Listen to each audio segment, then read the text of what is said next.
Hey guys, in today's video I'll be showing how I use fair value gaps to trade crypto futures and equity futures. Alright, so the first thing to understand is to learn and see what a fair value gap is. So what is a fair value gap?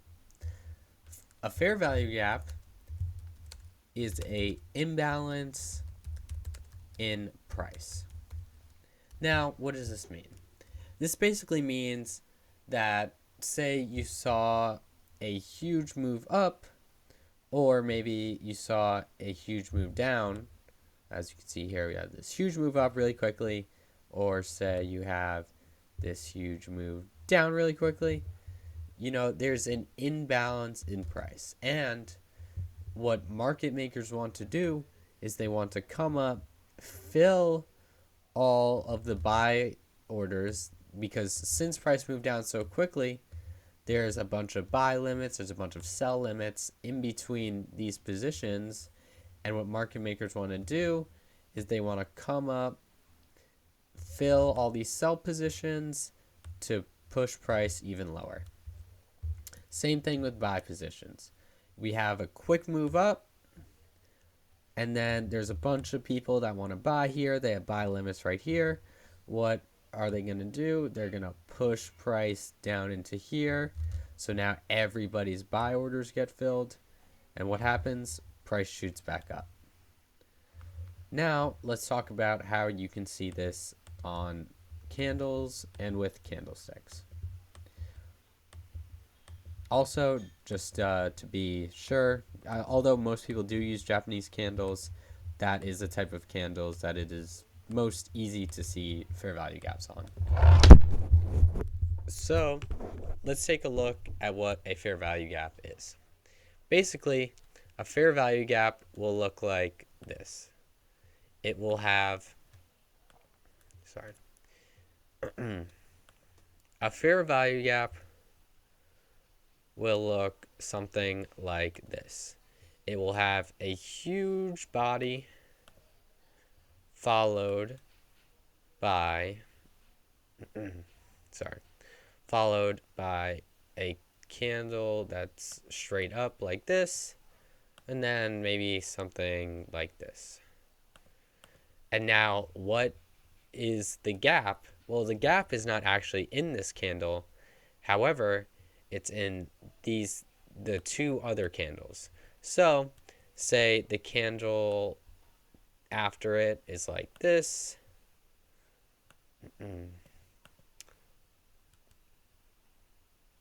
And that the candle before it would look like this.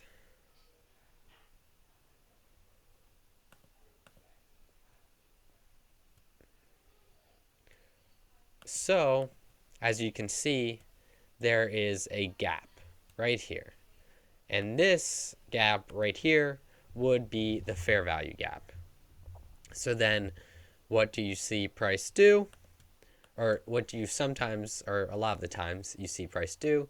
You see price trade up, trades up really quickly, leaves this imbalance in the market, and then what do you see? You see a bullish move out of it. Same thing can be with it in the other way around. Say you have a move down, and then there's a gap. It trades up into the gap, and then comes right back down. So let's show this on the markets. And by the way, just so you know, I trade Bitcoin and NASDAQ futures on TradingView. But yeah. Okay, so this is diving straight into the market. I'll take off. I'll show some of these things. Okay, so let's go onto the 4 hour or the 1 hour. As you can see, what does price do? We trade up into a bearish fair value gap. As you can see, this bearish fair value gap is identified.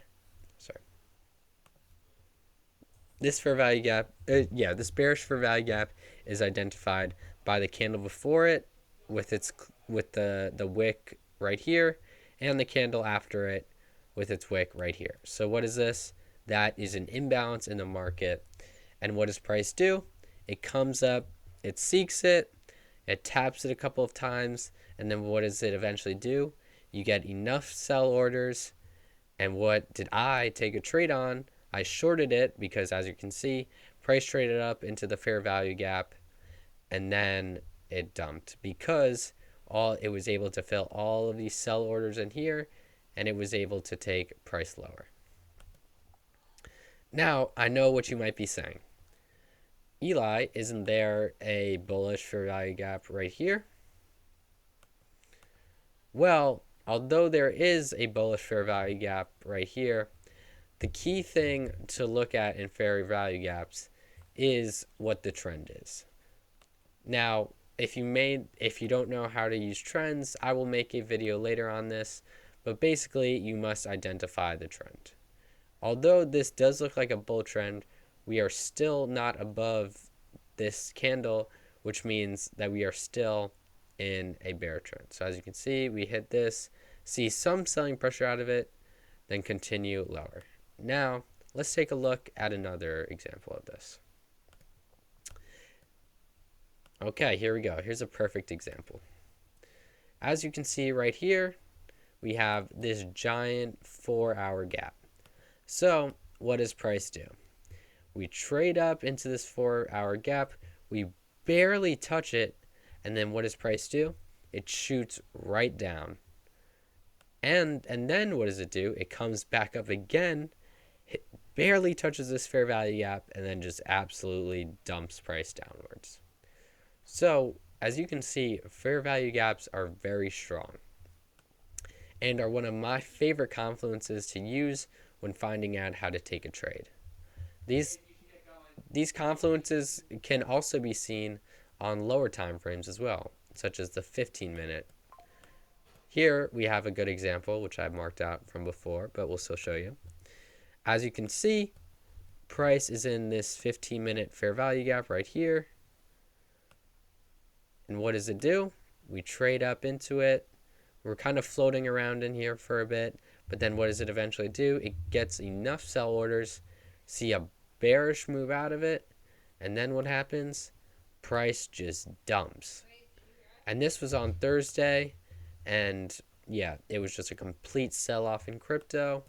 And honestly, I'll show you guys some moments on it of even like the lowest time frames, like 2-minute and 1-minute. So first we got to find some though.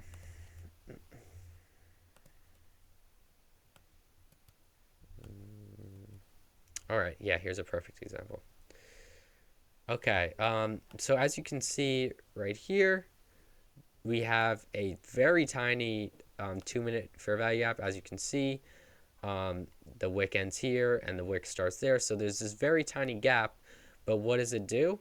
As you can see, price trades up into it, just barely touches it, but doesn't go over it and doesn't go under it. And guess what happens? Price dumps, and then what can you see again? Another, what can you see again? Another 2-minute fair value gap that just causes price to absolutely dump down. Now, as you can see through all the examples, as I said before, its confluence is very strong and can be found on every time frame, and that's why it's one of my favorites to take trades on. Now, all fair value gaps are not going to be respected, and there's this thing called inverse fair value gaps, which I will make a video on later, so definitely like and subscribe and stay tuned for that. But I'm just showing you guys how to use fair value gaps and how strong they can really be. Thanks so much, guys, and I hope you stay well.